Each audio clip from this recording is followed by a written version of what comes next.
Hey Linus, are you still running late? I'm about to jump in the tub with Ivy and get ready for bed. We can't wait up any longer.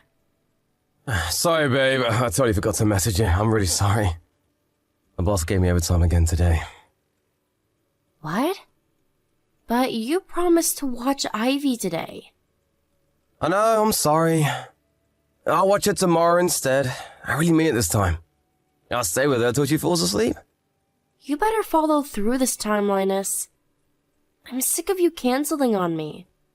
Yeah, I'm serious. I'll be back on time tomorrow, I promise. If he tries getting me to do overtime again, I'll say no. Fine. Well, in that case, I forgive you for today.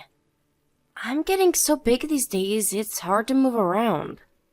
I knew being pregnant would be a cakewalk, but I'm surprised how hard it actually is. I'm worried I might slip over getting out of the bathtub or something. It's hard to wash myself, let alone take care of Ivy too. In fact, I can barely keep up with her at all. I'm no match for a 5-year-old girl. She's like a little rocket. I guess you are 9 months gone. Could totally see that little mischief maker running rings around you. This is just the warm-up though. Let's not forget our child's rearing quota is set to double soon. I really shouldn't complain about Ivy given what's on the way. Oh yeah, that reminds me. My sister messaged me. She offered to come over to help around the house after the baby's born. Wow, really? She's a star. That's going to be a huge weight off our shoulders. You've met my sister before, right? Your sister? Oh, now that you mention it, I have. She said you bought her a meal. Sorry if it was any trouble. I know what she can be like. It was nothing really, don't sweat. All I did was buy her a burger from some budget family restaurant. I didn't break the bank or anything. Really? I hate to say this, Linus, but if you have enough free time to be taking my sister out for burgers, I wish you'd start coming home from work on time. I said I'm sorry, babe. Just kidding. I bet she forced you to take her, right? She has a way of always getting what she wants. She's the strongest world person I know. She probably knew you wouldn't know how to refuse her. Yeah, it was exactly like you said, babe. She twisted my arm. Oh, did you think of a name of the baby yet? I did think of a few candidates, but I can't decide for the life of me. Who knew picking a name would be so hard? What about you? Yeah, I came up with a few good ones too. If it's a boy, I think we should call him Balthazar. Balthazar? Am I giving birth to a freaking demon? I really think we should go with something a little more normal, Linus. Can you imagine it? The bullying would never end. Surely it's the opposite. Think about it. No one messes with a kid named Balthazar. He'd be the king of the playground. I guess I'm not dead set on it, though. Just an idea. Sorry, honey. I hope you don't feel let down. I know you've been trying hard to come up with something, 'cause I'm so indecisive. You know, I read an interesting article lately that said boys with one-syllable names are more likely to become CEOs.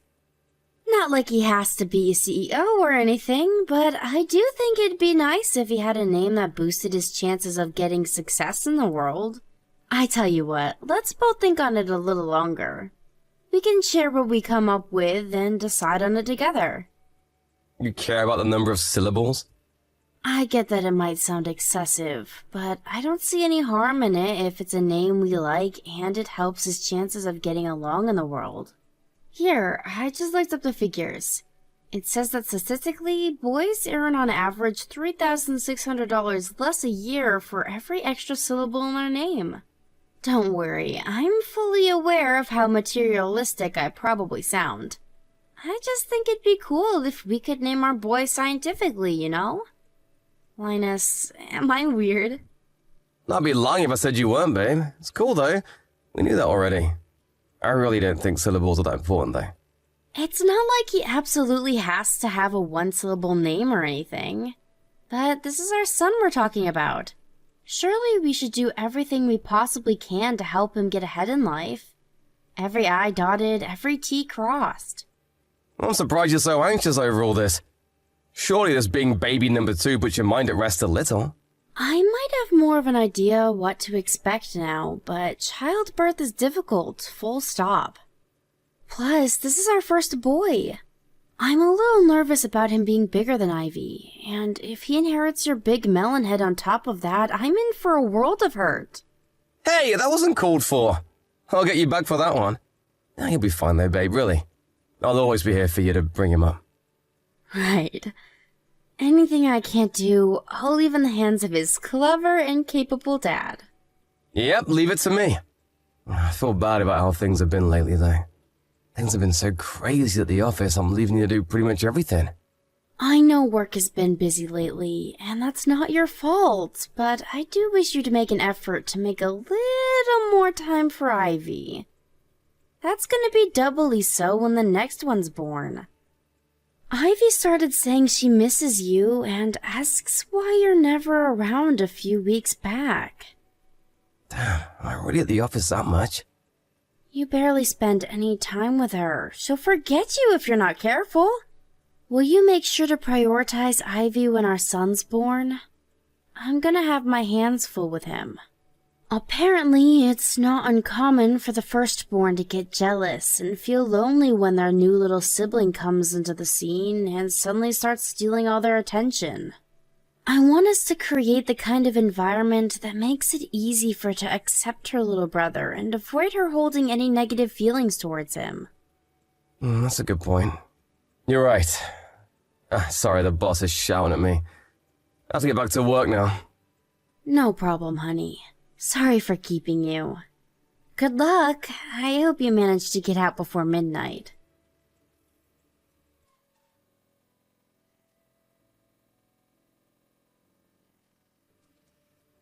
Hey Linus, you did book the day off work for the day after tomorrow, didn't you? Of course I did. Like I'll go to work on your due date. What do you take me for? I booked the whole week off. Great, thanks honey. I'm glad to hear that. I was worried you might forget with how busy you've been lately. No way. There's nothing more important to me. Besides, who's gonna watch Ivy if I'm at the office? Thank you. I put all of the necessary stuff together to make it as easy as possible for you. I wrote our kindergarten schedule and a to-do list in your notepad. Thanks, that's a big help. Oh, but what should I do if she's asleep? Should I wake her up? There's no rush. You don't have to wake her.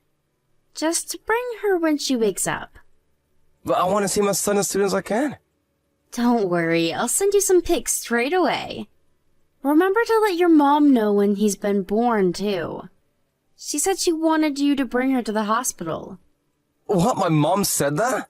Why can't she go herself? She drives more than anyone I know. Sure, she used to drive a lot, but apparently she's been feeling nervous out on the road lately. She says she limits her time in the car to short trips now. She mainly gets around with trains and buses these days. The roads are a lot busier at this time of year, so I get where she's coming from. You run into some total lunatics sometimes. It makes you wonder how they even got licenses. She does. You sure know a lot about my mom. And why do you think that is? Someone never messages her, so she always messages me instead.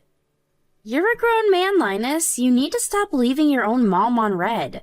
At least start acknowledging she exists. But she drones on like a goddamn record. I'll worry I'll fall asleep if I read the essays she sends me. But this is your mom we're talking about here. It's not like she has many people to talk to.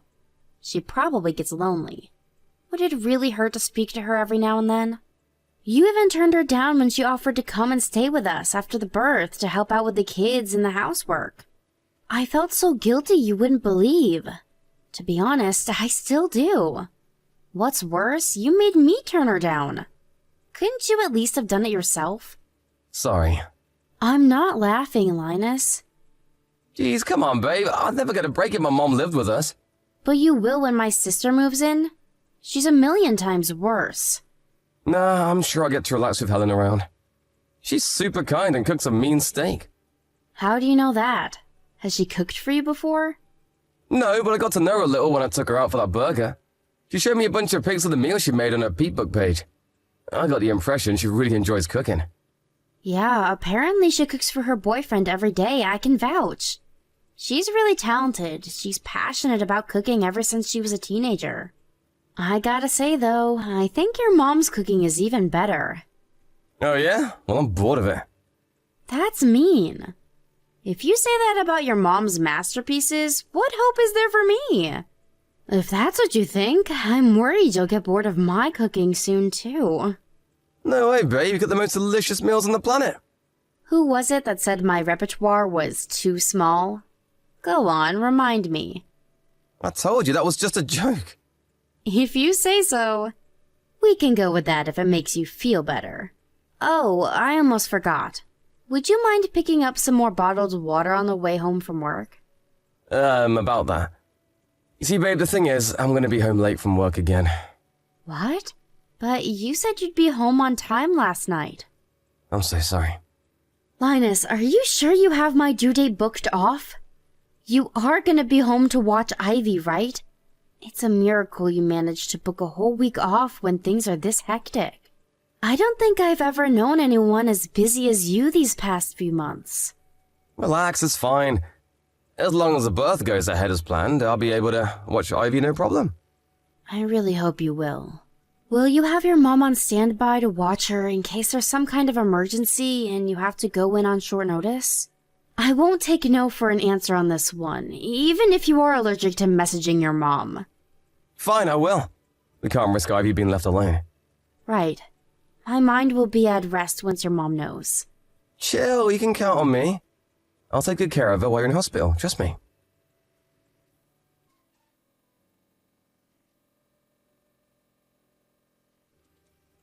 Wendy, get yourself home immediately. Huh? Joan, what's going on? Can't you read? I just told you to get yourself home immediately. Move. To the house? Where else would home mean? I can't believe you left your 5-year-old daughter home alone. You have no right to be a mother. Huh? I'm about to give birth. There's no way I can come home right now. Lies. I just saw you go into that bar by the station. And please, why would you be on your phone if you were able to give birth? They have me on a bunch of meds, so it's gonna be mostly painless. The distraction of my phone is helping keep me calm, actually. Linus is home, right? Do you think I'd be this angry if he was? My son's nowhere to be seen. Is he still at work? Anyway, you can't drop the act. I saw you. I saw you go into that bar. I thought drinking while being heavily pregnant was bad enough. But to think you left your 5-year-old daughter home alone to do it. I'm in the hospital, I swear on my life. Please believe me. It's my due date today, surely you know that. Huh? Wait a sec. No way. That woman I saw going to the bar? Was it your sister? I remember you telling me you had a twin. Probably. I mean, it had to be. Was she heavily pregnant? Oh my god, I'm so sorry, Wendy. I only saw her face. Now that you mention it, I think she might have been slim. Don't worry about it. Me and her are identical twins. People get us mixed up all the time. But what's all this about Ivy being on her own? Is Linus really not home? I searched the place from top to bottom, but he was nowhere to be seen. I was there for at least 10 minutes, so he can't have gone to the store or anything. I was walking home from the station after work. That's when I saw your sister going to the bar. Then I saw Ivy out walking on her own. What? Ivy was outside alone? Right. That's why I was so astonished. To be honest, I saw red. I'm having a planned birth under anesthetic, so I was admitted to the hospital this morning. This has all been scheduled for weeks now. Linus said he was taking a week off work so he could be home to watch Ivy and spend some time with me and the baby after the birth. There's absolutely no reason he shouldn't be home. This makes no sense. What? Then what the hell is he playing at? Hold on, dear. I'll call him. Hang on a sec, Joan. Don't call him just yet. I'm gonna send my mom over to the house. Someone needs to be there to watch Ivy. Would you mind heading back over to that bar you saw my sister go into to check if she's still there? Huh? I have a hunch. I think Linus might be with my sister. But why on earth? I can't tell you why. I just have this gut feeling. Okay. Leave this to me and your mother. You just focus on giving birth to your son now, okay? I know this is the last thing you needed today, and it might be difficult to keep your mind off it, but I want you to know we're all here for you, and you have nothing to worry about. Ivy's in safe hands.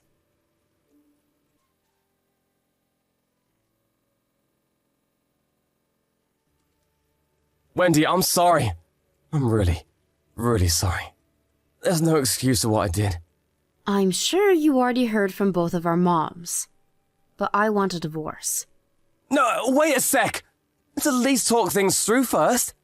Talk things through? What would be the point in that? Oh, you mean about the child support and compensation? Nah, not that. I mean, about saving our marriage. Our marriage is beyond saving. You cheated on me with my twin sister. I thought it was weird how she had a boyfriend all this time, but I'd never seen him or even any pictures. Turns out it was my own freaking husband. How could you do this to me? I feel broken. Not only did you cheat on me with my sister, but you abandoned me while I was giving birth to our son and left Ivy all on her own at the house to get drunk with her. What choice do I have but divorce? Oh man, I really screwed up, didn't I? I can't tell you how sorry I am, babe. I'm so disgusted with myself, you wouldn't believe. You deserve better. I'm so sorry. Please, babe, you know Ivy is really mature for a 5-year-old. I thought she'd be fine on her own for a little while. It's not like I planned on being out all day. Whether she's mature or not, she's still 5. Your mom found her wandering the street alone at night, for God's sake. She was so terrified in the house all on her own, she went out to try and find me. Do you have any idea how serious this is? Do you have any comprehension of what could have happened to her? I barely bear thinking about it. Did you even think it through? A 5-year-old is more than capable of unlocking a door, you moron. What would we have done if your mom didn't find her? I'm sorry. Sorry doesn't even begin to cut it. You did the worst thing imaginable as a husband and as a father. You're so despicable, I'm finding it difficult to talk with you right now. But our son was just born. Surely you can't raise them both on your own. It beats raising him with a cheating lowlife who left our daughter all on her own to get drunk with his lover, who just so happened to be my freaking sister. I'll take being a single mother over that any day. I mean, financially, how are you going to cope without my salary? Easy. You're going to send me child support. The silver lining here is that you're going to be legally obligated to send me enough money that me, Ivy, and our son can all live comfortably and never want for anything until they're both adults. But it's going to be too hard for you to hold down a job while raising 2 kids on your own. You need to think this through. Please, baby. Don't ever call me baby again. You don't need to worry about me coping. We'll all be absolutely fine. I have the support of your mom and my family to rely on. And unlike you, they actually care about me and our children. They have my back, no matter what. Oh, by the way, Helen told me everything when I confronted her. She agreed to get out of mine and my family's lives for good. What? Don't tell me you're surprised. She cheated on me with my husband. Do you really think I can forgive her for that? I'm so sorry, I really mean it. I never meant to be unfaithful to you. Things just got out of hand is all. To say the truth, I was stressed. You were heavily pregnant and had been so long since well, you know. The pressure just kept building and building, and before long I could hardly take it anymore. That's when your sister invited me out for the meal. I knew you were identical twins, so I shouldn't have been nearly as surprised as I was. But Jesus, you really do look alike. It was like you were right there in front of me. If you think about it, what I did technically wasn't cheating. If anything, it just shows how attracted I am to you. You understand that, right, babe? Excuse me? Are you saying you cheated on me with my twin sister because she looks like me? You disgust me. I didn't think it was possible for you to be any more vile, but you just sunk to new depths. I can't believe this is happening. I did it because I love you, baby.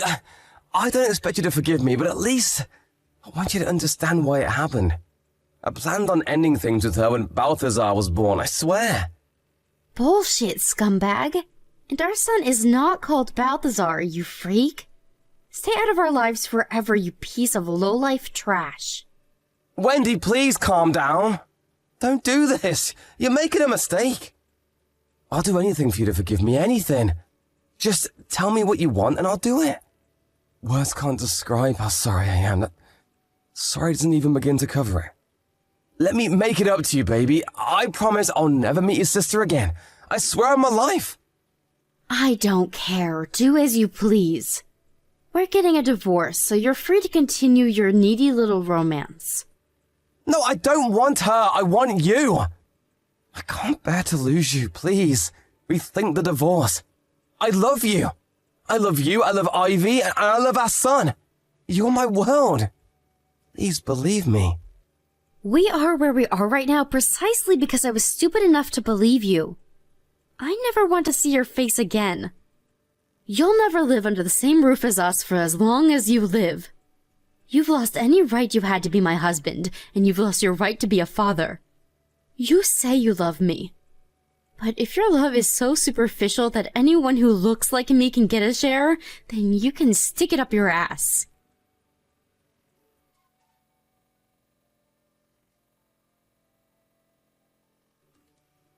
Needless to say, I swiftly divorced my piece of trash husband. He showed up at the house in tears, begging me to reconsider while clinging to my leg like a hysterical child. But he didn't have a single ally in either family, and his mom promptly showed up and dispatched him after giving him the dressing down of a lifetime. Apparently, he even told my sister Helen the same thing he told me, that the only reason he ever got involved with her was because we looked the same. With that, she was hit with the harsh reality that she was nothing more than a cheap fling to him. It's not an understatement to say it was the shock of her life. She must have known what she did to me was wrong, because after paying me a hefty sum in compensation, she completely disappeared. Still, I don't have any sympathy for her. She knew it was wrong from the get-go. She probably just thought she could get away with it. Ostracism from her family is her just desserts. As for Linus, he's currently living in our old house while working hard to keep on top of the monthly child support payments. He's always asking me if he can see the kids, but I can't bring myself to let the kind of man who would leave our daughter all on her own like that anywhere near either of them. As far as I'm concerned, they don't have a dad. Of course, things will be different if they say they want to meet him one day when they grow up, but until then, he's nothing but a distant memory. He seems to be under the impression that if he carries on paying child support, that I'll take him back one day. I can confidently state that that ain't gonna happen. He can live tormented by the pain of shame and regret for the rest of his life for all I care. As long as me and my children keep getting our money, I'm happy. I currently spend my days rushing around like a headless chicken, trying to keep on top of the mammoth responsibility of raising 2 small children. I don't plan on going back to work until Aiden has his first birthday. That way, I can spend as much time as possible with him and Ivy while he's tiny and still needs me the most. Even when I do go back to work, my family, as well as Joan, Linus's mom, have all said they'll be there to look after the kids whenever I need them to. I have the best support network in the world, and I couldn't feel more blessed. Of course, even when I am working, I'll spend all of my free time with my angels. I have to give them the love of 2 parents all by myself, so every second is precious. I'm gonna put every fiber of my being into raising them with so much love and care that they'll grow up one day and say, "My childhood was amazing, even if I didn't have a dad." I know it's not always gonna be easy, and I know the road ahead will be full of humps, bumps, challenges, and hurdles, but it'll all be worthwhile, 'cause I have the 2 most amazing kids on the planet. We'll overcome all the obstacles that get in our way as one big happy family with plenty of laughter and joking along the way.